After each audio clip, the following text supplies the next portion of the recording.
So, Mr. Joshi, are you there? Yeah, speaking. How you doing? Good evening. Good. Thank you very much. Oh, welcome.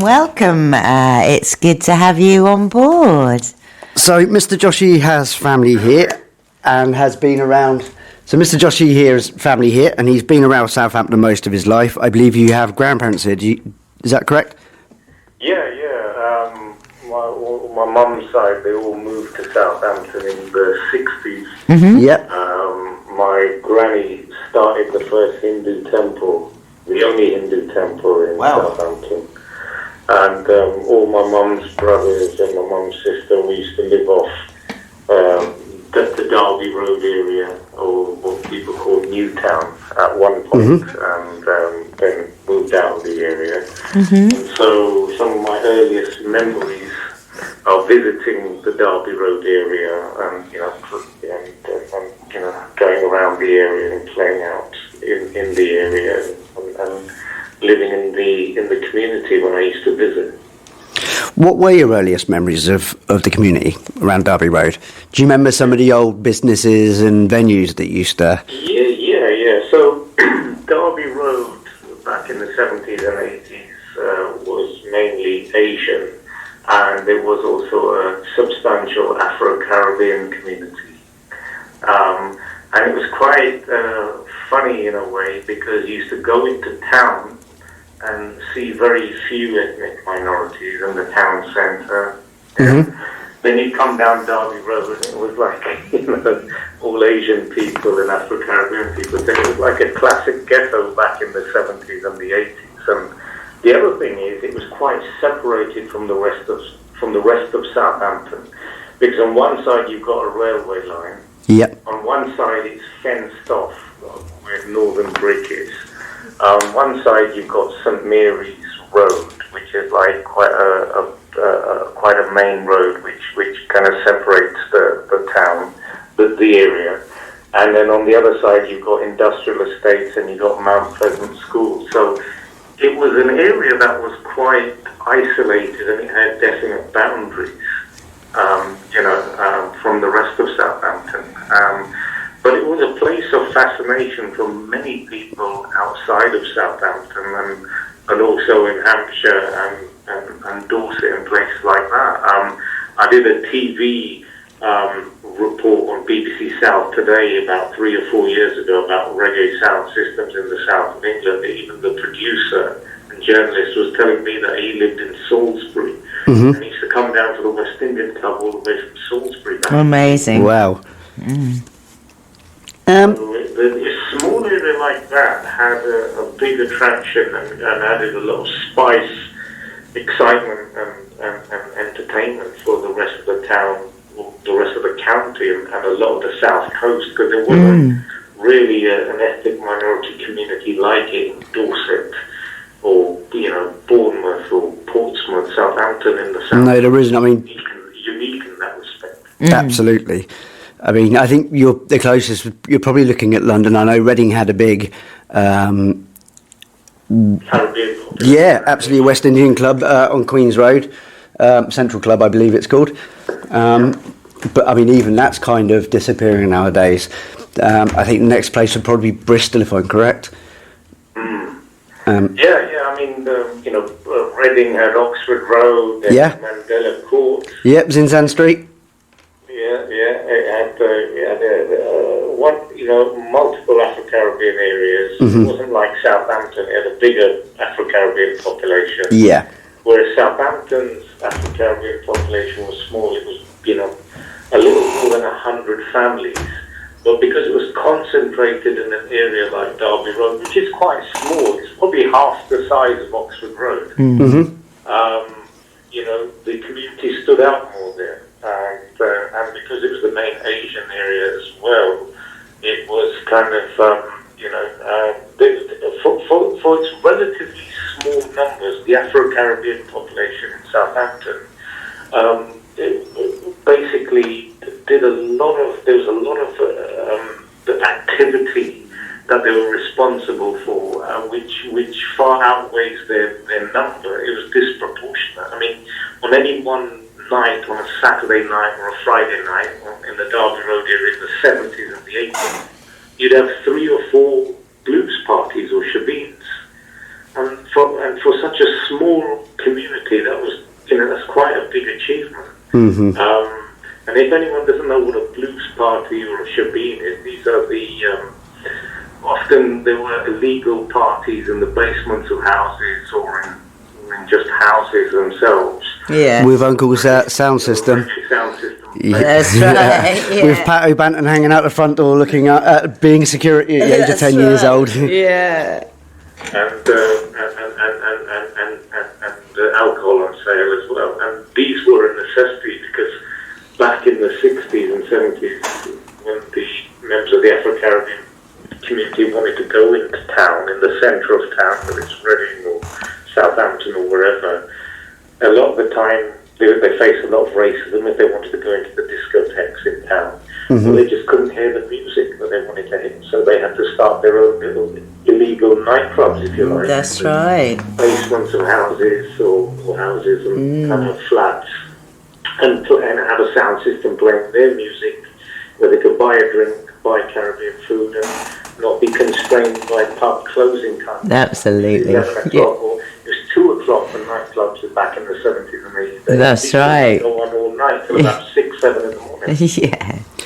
Over the years. 3 or 4 of those in the Derby Road area of Southampton in its heyday. Right. Yeah, the West Indian Club as well, which opened in 76 and closed in, I think it was 2010 or thereabouts. So that was a great venue for reggae music, and all sorts of people welcomed there. You used to get these old, middle-aged, Asian uncle types who never in a million years get into a discotheque in town, but they were all welcome in the West Indian Club. So, excellent.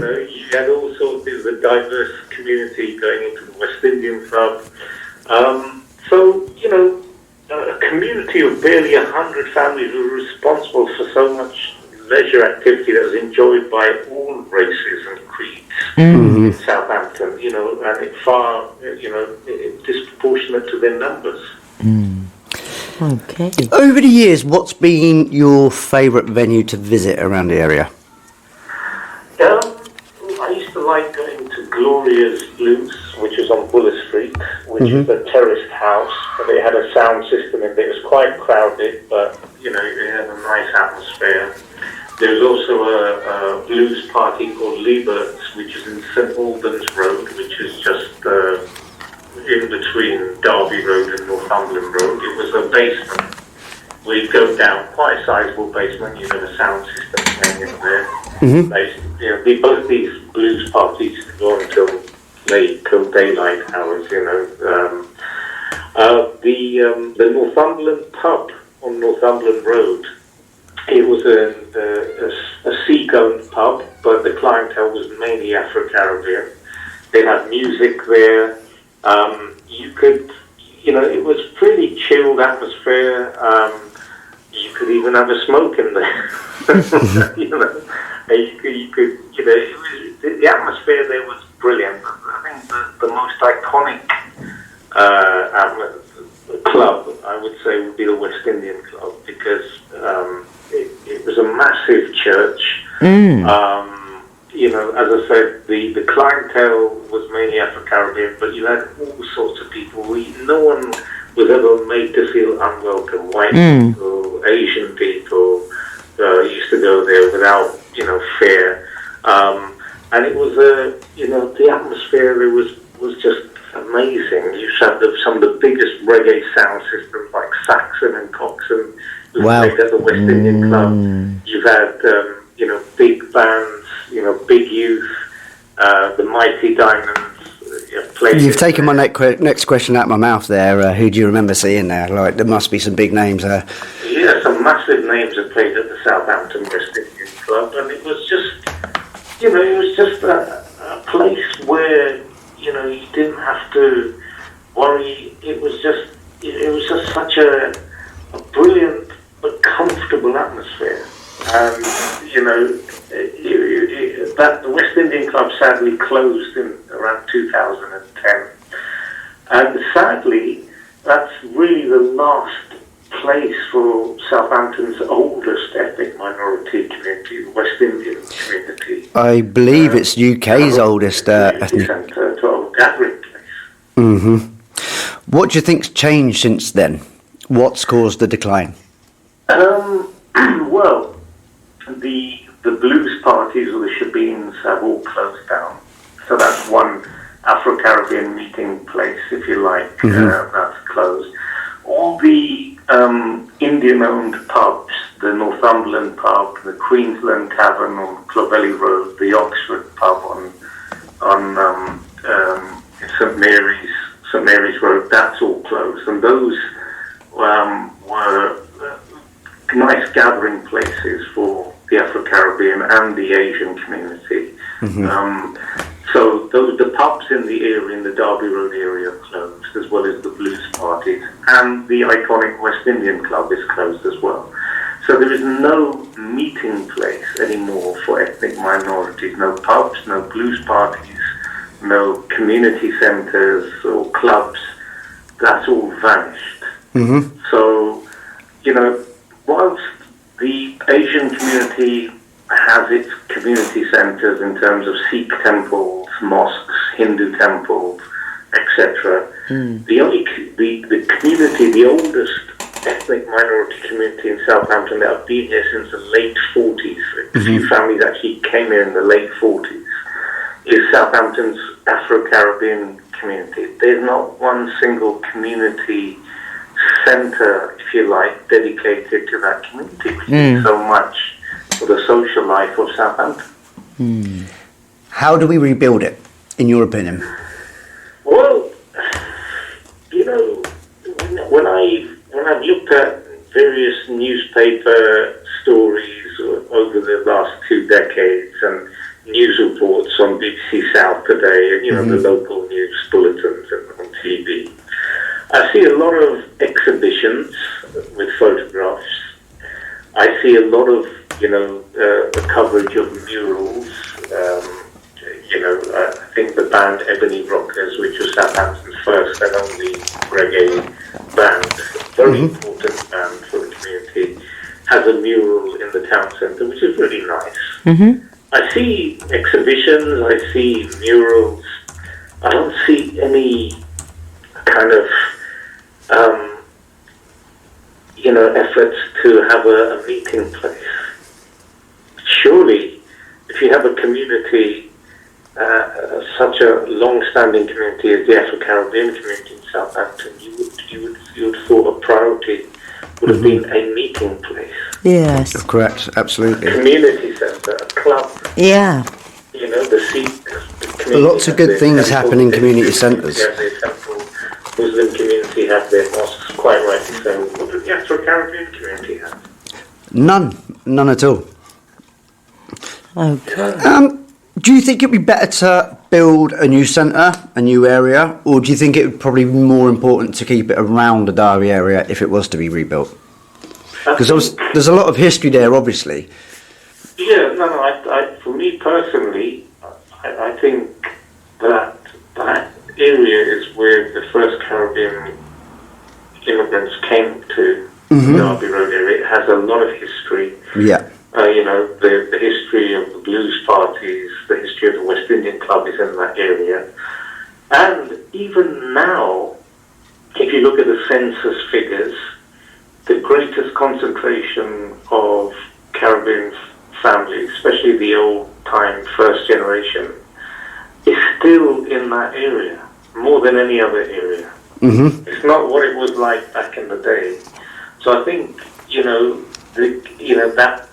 the right to have a presence in that area, in the Derby Road area, is still there. Absolutely. All the Asian temples, whether it's the Sikh temples, the mosques, the Hindu temples, are in and around that area. If it's not in the Derby Road area, it's very close. The Hindu temples in Radcliffe Road, which is, northern, but still bordering the area. Yeah. Most of the Sikh temples are in that area, as are the mosques. So that area does have a lot of history for the Caribbean community as well. So we need to kind of keep it there and rebuild. So ideally, we need venues in the area to kind of step forward and maybe put on some space or create a space and see what the Afro Caribbean community can build again. Well, yeah, because the community is so small, I guess it's more difficult, to raise funds and to get volunteers, whereas the Asian community is larger. So, sometimes when there's things that need to be done, perhaps, if the Caribbean population was 3 or 4 times larger than what it was, it would be a lot easier. But, the achievements of the Afro-Caribbean population in bringing communities together in clubs, shebeens, etc., is second to none in this town. The Caribbean population were responsible for bringing so much enjoyment and leisure to the communities of all races, bringing people together in these spaces, and people from like I said, Salisbury, Bournemouth, Portsmouth, they always used to come to the West Indian Club or come to the blues parties or come to even the pubs like in Northumberland and the Queensland, just to get that flavour of something they wouldn't get in Bournemouth or Salisbury. I mean, you quite often drive up to Reading to go to the Atrium Club for the same thing. That's right, because you want that authenticity. You want to be with the people that are enjoying it in the same way that you are, Exactly. But, people still don't realise how isolated Southampton was in terms of other minority communities. I mean, Reading's good for 50 miles away from Southampton? Yeah, it's a good hour. If you look to the west, if you look to the east and the south of Southampton, well, south of Southampton is all waters. To the west of Southampton is like Dorset and Salisbury. To the east, you got Portsmouth, Brighton, Portsmouth and Chichester and all those places. It's only, and when you go north, I mean, the nearest ethnic minority area is Reading, and that's a good 50 miles away. And then above that, you're probably Birmingham and Manchester, I would presume. Yeah, exactly. Obviously, Birmingham is lit for. I mean, I think Birmingham's almost quite a good example of what the community can be like in Southampton. Yes, it's a lot smaller, but when you build a community, you invite the community in, and you make them inclusive. And when you do that, we become a better society, a better community, regardless of who we are. Yeah, exactly. Because the West Indian Club was a model of that. Because on any one night you would go there. It was a mixture. It wasn't just a black club. I mean, there's a video I've put online from 1991, 33 years ago, of a reggae concert at the West Indian Club in 1991 with Sugar Minor, well-known Jamaican singer. And if you look at that video and look at the crowd, it speaks for itself. The crowd was multiracial, and that's what the beauty of Southampton's vibe. I would have been at a few of them Reading Carnivals, ending at Prospect Park. So I would have been there. And I have so many memories of big sound systems, and there's no other memory about. So we spoke to quite a few people here on the show, and it kind of, one of my passions is to find out how people got into reggae, and it's surprising how we all have very similar stories. It starts with either someone's dad or someone's uncle's sound system, family playing music, but we all have kind of the same gateway. But it's the sound system. We're all kind of blown away by just how you feel a sound system. So I sent a message to a local MP, Darren Paffy, a short while ago to invite him on the show. He couldn't make it, and he was quite clear to say that it's not an issue he's been aware of. Now, in his defence, he's only recently been elected, so I think we have to be fair there. But he is willing to listen to the conversation. He's going to be listening to the show tonight. If any of the West Indian community, Caribbean community would like to get involved, he's invited us to write to him, and he will certainly chase it up. I'll give the address out a little bit later on in the show. So, Ashish, we have the Cricketers' Arms that we use quite often. We put on a reggae night once a month for them, and I'm hoping to try and get Macca sound system there as well. Yeah. It's not Derby Road, but maybe it's a place that we could start maybe once a month, once a fortnight, try and bring a community back together. And once we've got a community, then we can try and put it back where it belongs. If anyone else out there has got ideas of how we could do it, if you want to get involved in the quest, feel free to come and get involved. Is there anything else you want to leave on it? No, that would be good. Just before I forget, I've been, as you know, collecting videos from the 80s and 90s of the West Indian community in Southampton. But also I've interviewed on my amateurish video camera various important members of Southampton's Afro Caribbean community, some who are in their 80s. And I've been putting them on my YouTube channel. So this is a YouTube channel dedicated to the Afro Caribbean community in Southampton. Some old vintage videos that I've managed to salvage, as well as some interviews with members of the community.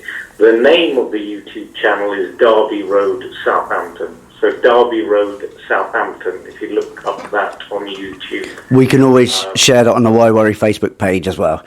Yeah. You'll see various old videos. One of the videos is from 1986, which is the nearest Southampton ever came to having a Caribbean carnival. It was called the Southampton Caribbean Focus 1986. It was a festival held at Hoglands Park in the city centre. They had a stage with Macca Foundation sound system, which is Southampton's oldest continuous reggae sound system, which started in '79. You see them in the video. You see bands. You see the Harbour Lights Steel Band, Southampton's oldest Caribbean steel band, which started in the 60s. You see them on the stage. You see various singers, dub poets, dancers, etc. Is there any sound like a steel band sound?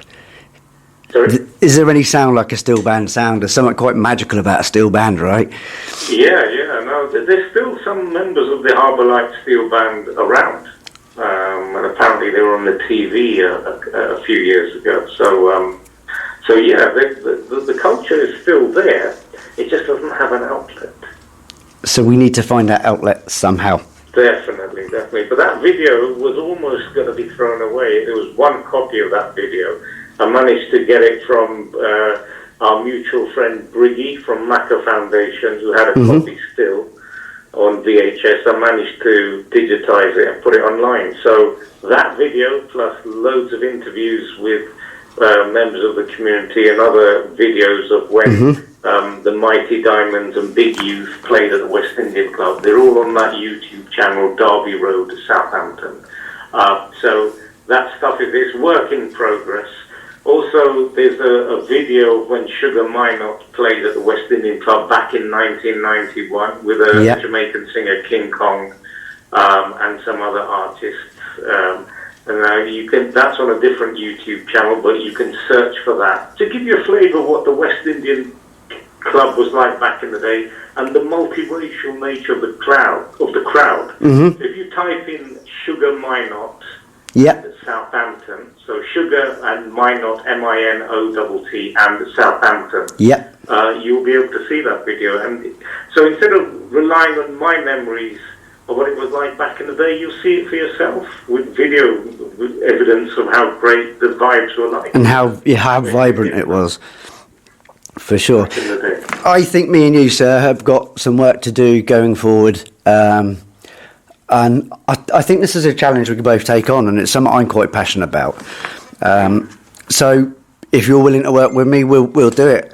We've got the radio station to kind of get this out there. We've got our listeners, and we could try and get the show out to the Caribbean community properly around Southampton.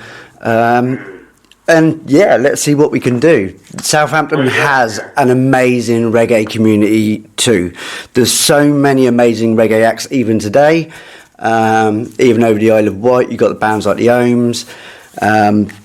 Eastleigh's got a few. To have somewhere to bring that local talent would be fantastic.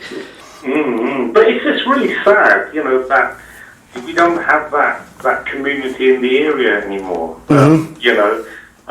where people like live together and live in the same community. Or Eastleigh or Salisbury used to come down just to that very small area just to pick up a vibe, and you could spend your whole evening in that area, because at the beginning of the evening, say 8-9 o'clock, you'd be in the pubs there, the multiracial pubs, you know, to get that flavour of what it was like. Then kind of pub closing time about 11, people used to head to the West Indian Club, which was like a, you know, 3 or 4, 5-minute walk away in the same area. Then at 2 o'clock when that closed, you go to the blues parties in Shabines, and those played till 6, 7 in the morning sometimes. So you could spend your whole Saturday night in a small area that was barely 300-400 yards long, but it had so much activity. So, yeah, it is sad. It is sad. Do you know what I mean? You know, from the beginning of the evening at the pub to the evening at the club, and then the early hours, you know, booging away at the Shabines and the blues parties. Absolutely. I'm gonna let you go. I'll send you over the address for the MP. I'll quickly read out what his email was. So he says, thanks for getting in touch. I'm a member of Darren's constituency team. I'm afraid we're not currently familiar with the issue. However, we would encourage your guests and listeners of the show who live in the constituency to write to Darren with concerns so we can look into them and raise them through the appropriate channels. He can be reached on Darren, DARREN .Paffey, PAFFEY .MP @parliament.uk, or by post, Darren Paffey MP, House of Commons, London, SW1A 0AA. I will put these details up on the Facebook page as well. You can also find them on government websites. He's quite easy to find, and there is another MP we can write to who I haven't got the details of yet. I think her name is Satvir Kaur. First name is spelled SATVIR, and the surname Kaur, KAUR. She's the MP for Southampton Test.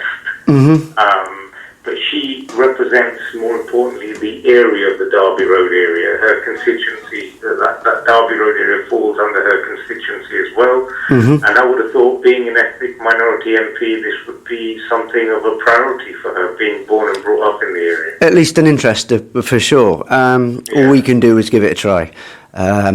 Politics has changed a lot over the last few years, and I don't want to get politically deep, but we're in a new era of politics, I guess, so we can only hope that maybe we can try and push things in a better direction. Yeah, definitely. But yeah, it's all about maintaining equality for all, and the community that's done so much for the social fabric of this town.